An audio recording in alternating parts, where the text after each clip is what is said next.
Good evening. This is my third attempt at this today. Hopefully this one goes right. And I'm going to try and keep this one to about 20 to 22 minutes. I'm going to be incorporating some of the weekly information into this, as I'm not doing the weekly report because I didn't want to do a weekly report and then the whole EMFBL ranking the next night. So this will cover the rankings for May.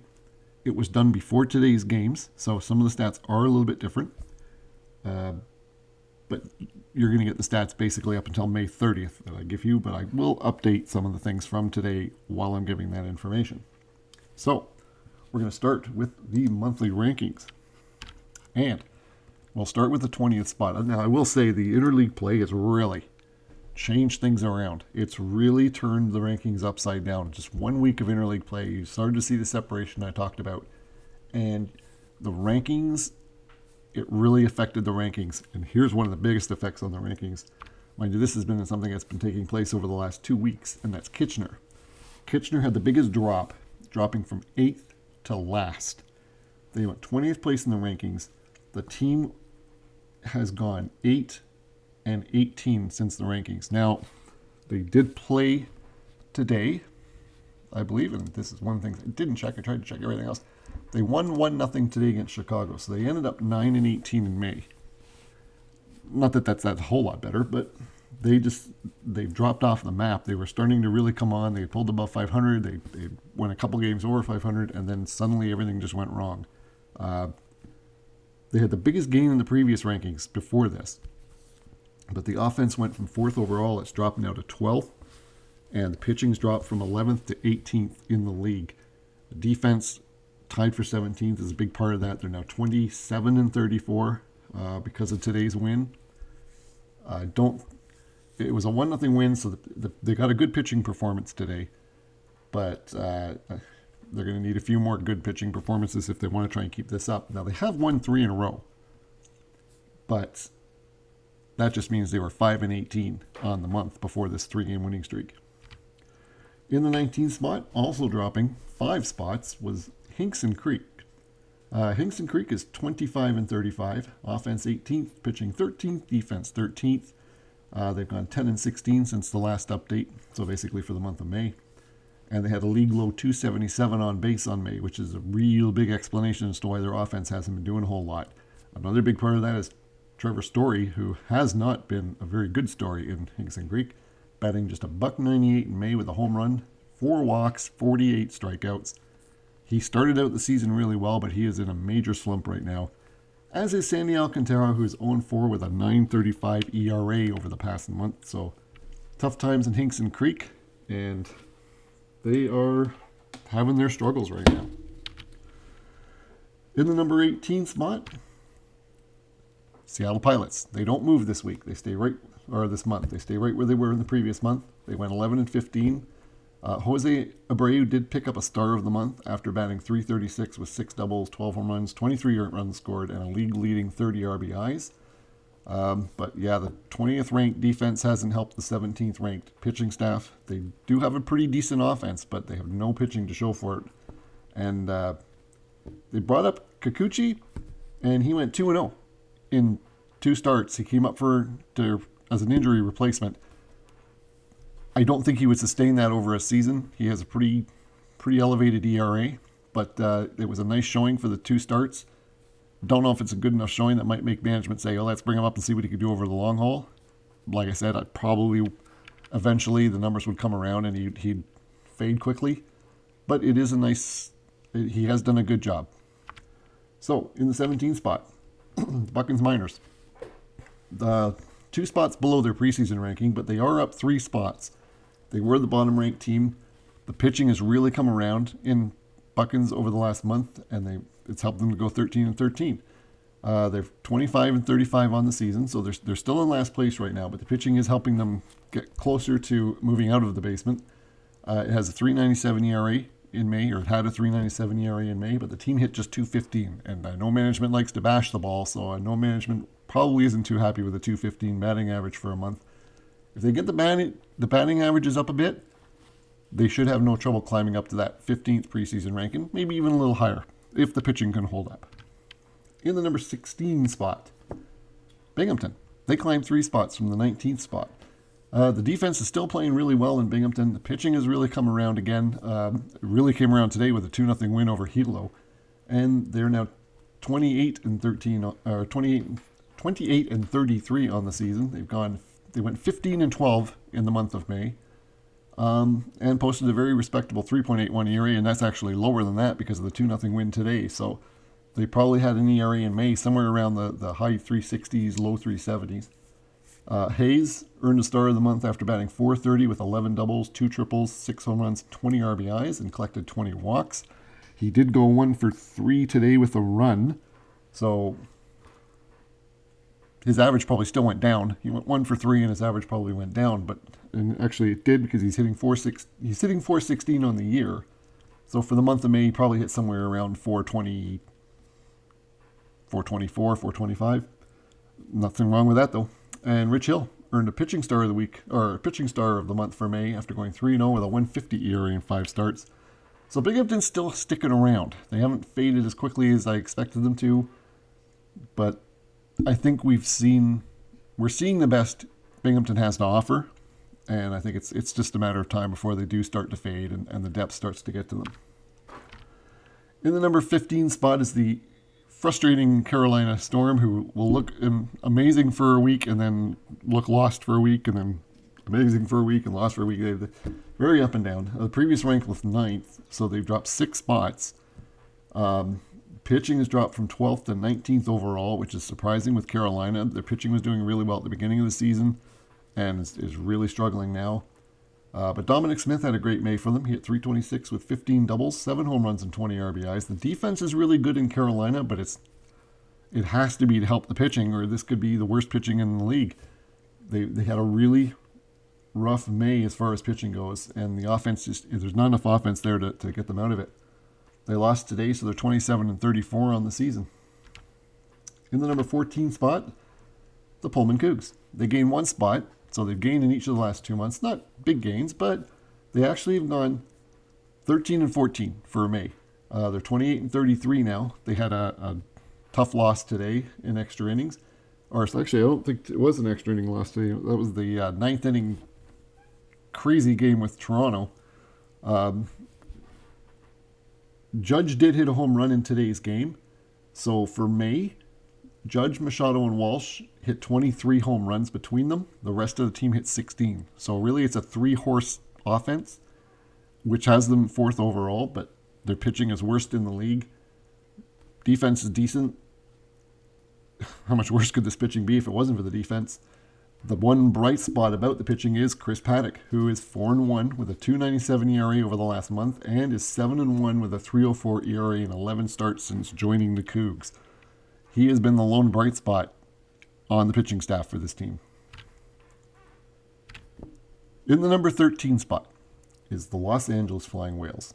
They're 32 and 28, and this is one of the most interesting statistical teams in the league. They're the worst offense in the league, tied for 19th, but basically tied for last. And their pitching is the best pitching staff in the league. They have the top ERA in the league. That's despite a defense that's ranked 15th. They have gone 15 and 11 over the last month. And yet, despite going 15 and 11 over the last month, they dropped a spot in the rankings. That's largely because their offense and pitching numbers are so out of whack. And the fact that next line is so glaring. They are 17 and 4 against teams under 500. They are 15 and 24 against teams over 500. So clearly, Los Angeles does their part when they face weaker teams. They beat them up. And then they struggle against the better teams. And because of that, they've managed to stay up. They're only a game out of first place in their division, and they've managed to stick around, and that's why they beat the weaker teams. They don't play down to their opponents, but they're just not good enough to really challenge the good teams. So they're doing well, but it just doesn't seem very sustainable. They had a league best 2.89 ERA in May. Chicago was second at 3.24, and probably a little lower than that because they only lost 1-0 today. But they only scored 101 runs in May, which was one better than the next team. And speaking of the next team, in the number 12 spot the Bonavista Vista Bay Tigers. Continuing to free fall in the rankings. They've dropped another 6 spots. They are now down to 12th. They are 10-16 over the last month, 30-30 overall. They've dropped 9 ranking spots over the past 2 updates. Definitely missing Salvador Perez. He's out for 1 more week. And that shows with the fact that they only scored 100 runs in May, which was the lowest in the league. And the pitching hasn't been able to bail them out because Tomlin and Marquez are a combined 3-6 with an 8.72 ERA in 10 May starts. Moving on to number 11, the Mount Pearl Rush, playing very well. They are 28-32, and that's not they're not a team that is doing that in the same sense as Los Angeles. They are beating good teams. They're not winning the series, but they're usually taking one of the 3 games against good teams, and they're holding their own against the other teams. They're not dominating the weaker teams, which is why they're under 500 and Los Angeles is over 500. But they've gone 12-14 since the last update. Dallas Keuchel 1-2 with a 5.68 ERA in May is one of the reasons why they weren't over 500 for the month, really, because usually he's been pitching well for them until this month. And I mean, the pitching staff has a combined 3.89 ERA in May, and the offense is middle of the pack. So they've played well in May, and the pitching has been really good in May, but their best pitcher going into May has struggled. But this team likes to run. They stole a league-leading 14 bases in May, but they also got caught a league-leading 6 times. So they do like to run, which is good. It's helping their offense, which has struggled, but it gives them some hope. In the number 10 spot, cracking the top 10 is the Guelph Huskies. They've moved up 6 spots this month, 30-30 overall. Their offense is up to 7th in the league, and their pitching, which was dead last at one point, is now 15th in the league. And their defense has improved. It's tied for 12th. They went 4-12 in May, largely in part to a 3.66 earned run average for the month. And Dakota Hudson leading the way on that, went 4-1 in May with a 2.32 earned run average to lead the staff. And Marcell Osuna's woken up with a 320 batting average in May, 8 home runs, 23 RBIs. It took him a long time to get his first home run this season, but he's starting to come around. And because of that, Guelph's been able to get back to 500. And they're still, I think they're 3 games out in their division, so they haven't fallen completely out of it. They just continue to hang around, and if they could get on a run, they could surprise, but chances are they've been on a bit of a run lately. They're 7-3 in their last 10. Chances are they're going to level off. They have a tougher week ahead of them, I believe, so we'll see what they do. In the number 9 spot, the Wilmore Mammoth. They drop another 2 spots. This is a little strange because Wilmore went 15-12 in May. 35-26 now because they did win today thanks to a win. I forget who they beat. They picked up the win today, and Jacob deGrom won the game today despite a poor start. He gave 5 runs in 6 innings, but he did get the win. He was the top pitcher in May after going 5-0 with a 0.57. Now that actually changes because he ends up being 6-0 in May, but the ERA is a lot higher because of the runs he gave up today. So he had a rough start today, but he still managed to pick up the win because they scored 8 runs. And he had allowed 2 runs in 31.2 innings. Now it's like 7 runs in 37 innings, which still isn't bad at all. And Nick Anderson picked up his 18th save of the season. His 8th save of the month. Didn't give up an earned run at all this month in, I think, 12.1 innings, and he struck out 22 batters in those 12 innings. So Wilmore has dropped to 9th, but they are playing much better, and I see them coming back up. They've had some injury problems, but not as many as in previous years. So I'm not quite sure why I've got the guy down here thinking, but he's down there thinking, let's get rid of him, because I don't know what he's thinking about. So, in the number 8 spot, Moncton. They have moved up 9 spots. They were struggling. They finally come around. They are 30-31 because they lost today to Hespeler, thanks to a Mullins walk-off 3-run shot today by Hespeler. The offense is 3rd in the league. It's really come around lately. The pitching has been decent. They are really missing Sonny Gray right now. That is a big knock on them right now. And I think he's still out for another 3 weeks at least. The defense is 10th in the league. So they've gone 15-12 since the last update now. It says 15-11, but count today's loss. It's 15-12, and they are the biggest climber in the rankings this month. They walked 107 times in May, which was the league high, And Freddie Freeman was leading the way, 345 with 7 doubles, 2 triples, 6 home runs, 20 RBIs, 26 walks to 19 strikeouts. He went 1 for 4 today. And Bryce Harper hit 319 for the month with 12 home runs, 25 RBIs, and 24 walks to 20 strikeouts. He did go 1 for 4 today as well and had a run. So both of their averages are going to be just a little bit lower than what it shows there because of today's 1 for 4 performances, but still having really good months and driving the Moncton offense right now, and the reason why they're in 8th. And they have played very, very well, probably over the last, I would say the last 5 weeks. They were so far below 500. They'd struggled so much at the beginning of the season, typical Moncton, that you don't realize just how well they've been playing recently. But they are a team to watch right now. In the number 7 spot and dropping is Toronto. The Toronto Brewers have dropped 3 spots. The offense is still 2nd in the league and the pitching is still 6th in the league. But the defense is really, really hurting this team at 19th. They are 32 and 29 overall right now because they did win today. They got that win thanks to a Nemo grand slam in the 9th inning in an absolutely crazy game against Pullman. The offense led the league with 10 triples in May, and Brandon Lowe earned a star of the month after batting .359 with 4 doubles, 2 triples, 10 home runs. He did hit his 11th home run today, so he ends up with 11 home runs on the month. And I think it was a solo shot, so it's 27 RBIs he ends up with. And Corbin Burns was 4-0 in May, but he did pitch today and he struggled today. So even though he shows a .365 ERA, his ERA actually might be closer to 4 because he did struggle a lot today.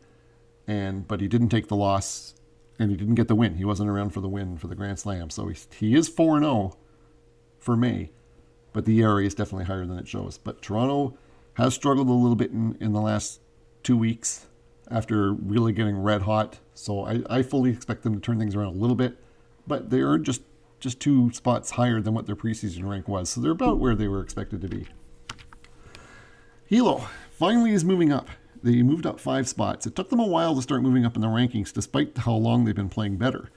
They went 16 and 11 in May, and 32 and 29. The offense is 11th. The defense is middle of the pack, and the pitching has been really good for the team, especially lately. Kenta Maeda and Max Scherzer went a combined 4-1 in May. Scherzer actually took the loss today, so they end up 4-2 with a 189, and the 189 ERA will be a little bit more elevated. Scherzer pitched well today through 6 innings, gave up just 2 runs. So the ERA will go up just a little bit, but they end up 4-2 between them.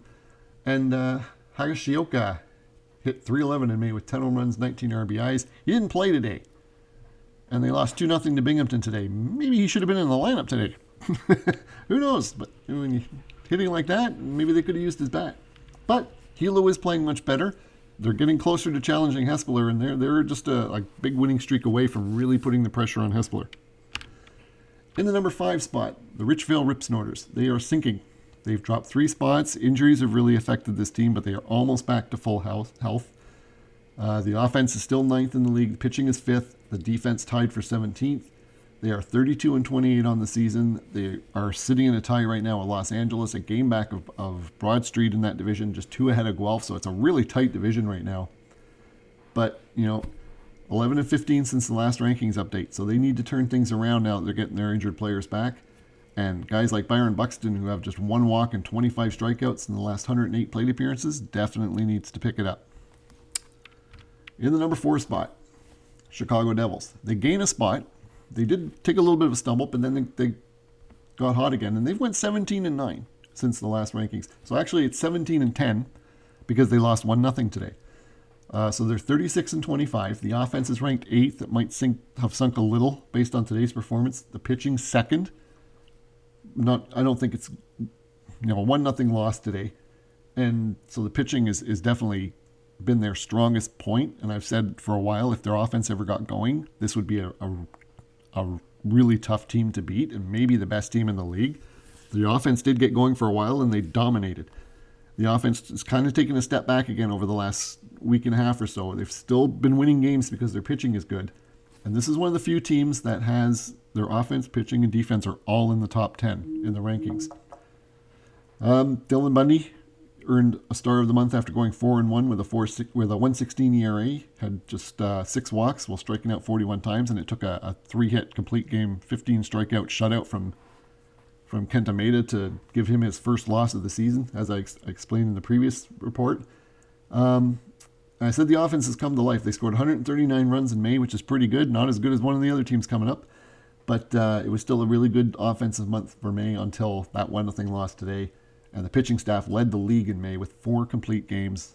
Probably most of them were courtesy of Bundy, but Yu Darvish has pitched really well for them. He's just been snake-bitten with run support. He pitched again today, and he's had 13 starts, a 2.58 earned run average, and he's only 4-3. He has not been getting much run support, and today was just that again. I think he threw 7 innings today and gave up 1 run. And I don't even know if he gave up a run today. You know what? I can check it really quick. Looking at that, I don't know why that screen came up. But looking at it really quick, Chicago, 1-0 loss. So Darvish pitched 7 innings today, 3 hits, no runs. So no runs against him today. So that ERA, is his ERA 2.58. And like I said, 13 starts, and he's only 4-3. So Yu Darvish has been a bit snake bitten.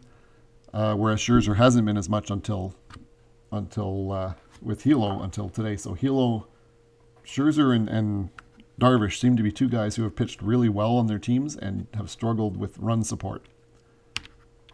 In the number 3 spot, the Kelowna Crushers. I thought when I started to do this that Kelowna was actually going to be the top team because they had been so red hot over the last month. They've gone 17-9. Over the last month. They are 35-25. They have the top offense in the league. The defense has improved dramatically since the start of the season. It's now up to 4th. And the pitching is 11th, middle of the pack, which is pretty good actually for this team because they were really struggling pitching-wise earlier in the season. They hit 300 in May, led the league with 58 doubles for the month, and also led the league with 187 runs scored. Remember I said Chicago's offense had woken up and scored 139 runs? Kelowna scored 187 runs this month. Aaron Slegers, who was struggling early in the season, went 2-0 with 3 saves on the month, a 1.29 earned run average in his last 17 appearances. And Brandon Belt had a really good month, hitting 365 with 11 doubles and 17 RBIs. He also added 19 walks to 17 strikeouts. So Kelowna is looking really dangerous right now. They are looking like they could be into the number 1 seed by the next rankings.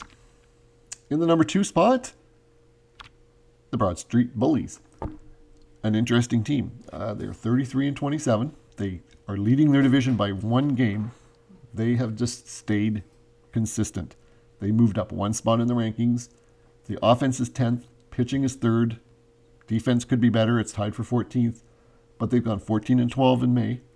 Jesse Winker, a big part of that, earned a Star of the Month, batting .386 with 13 home runs and 26 RBIs, and also added 20 walks.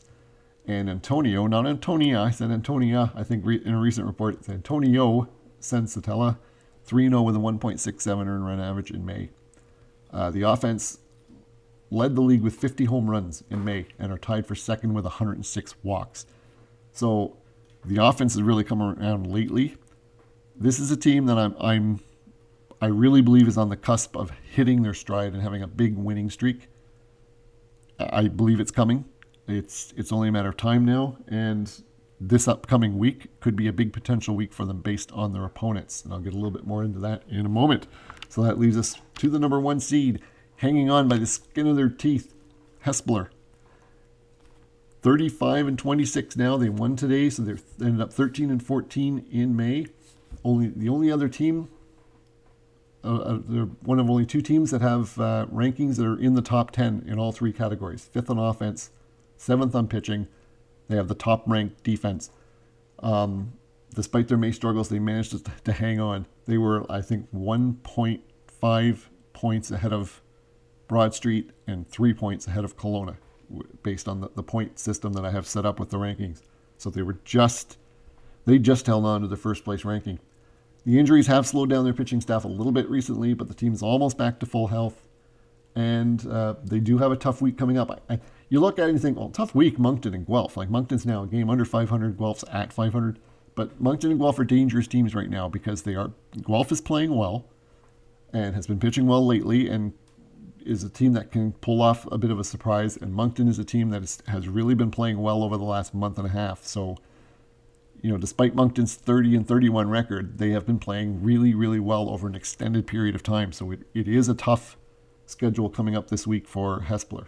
They are playing two teams that have been playing really well. Speaking of that schedule, I'm listing everybody.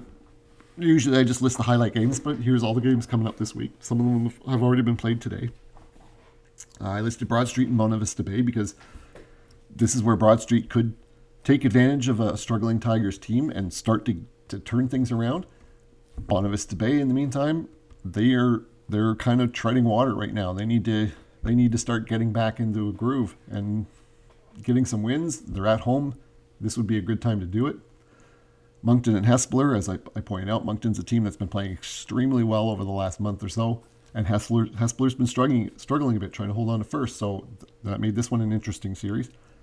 And I highlighted Kelowna and Los Angeles because this is the top offense in Kelowna against the top pitching staff in Los Angeles. So this is going to be an interesting series to see if Kelowna can get to the Los Angeles pitchers or if the Los Angeles pitchers can shut down the team that scored 187 runs over the last month.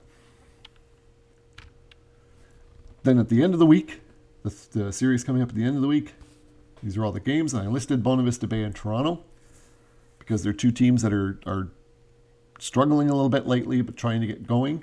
So I think this is going to be an interesting series. I put Chicago and Wilmore because they're the two division leaders. They're leading in their divisions, and they're renewing an old rivalry because they, for a while, were in the same division for I think 4 years, maybe 5 years. So they're kind of renewing that rivalry, and that will be an interesting series to watch. Both teams have been playing really well lately. And Hilo and Moncton, two teams that are projected to be potential division winners, haven't quite got there yet this season. They struggled early. Both of them, Hilo and Moncton have kind of ridden the same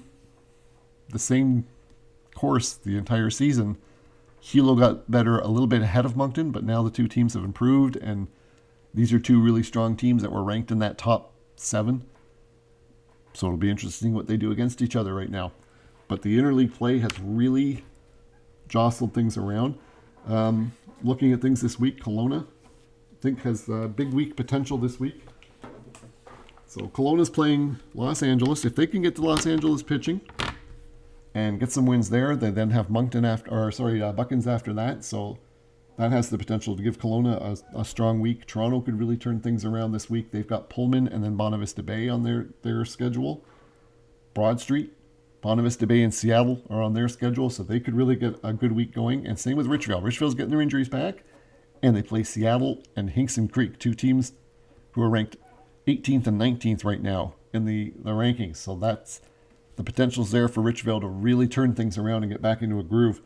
It's going to be a tough week for a few teams. Bonavista Vista Bay's got a tough week ahead of them with Broad Street and Toronto. Those are two tough opponents. So it'll be interesting to see if they can turn things around facing those opponents or if the struggles are going to continue in Bonavista Vista Bay. Seattle's got a really tough schedule with Richville and Broad Street ahead of them. Two above 500 teams. Pullman has been playing much better, but they've got Toronto and a Los Angeles team that's been playing really well. We'll see if Los Angeles pitching can shut down the big three in Pullman. And Moncton could have a tough week ahead of them as well as they've been playing. They got Hespeler and then Hilo on their schedule, and that's a tough duo to try and to win. And they've already lost the first game against Hespeler, so the best they can hope for is 5-1 against these teams. And I don't know if they'll go 5-1.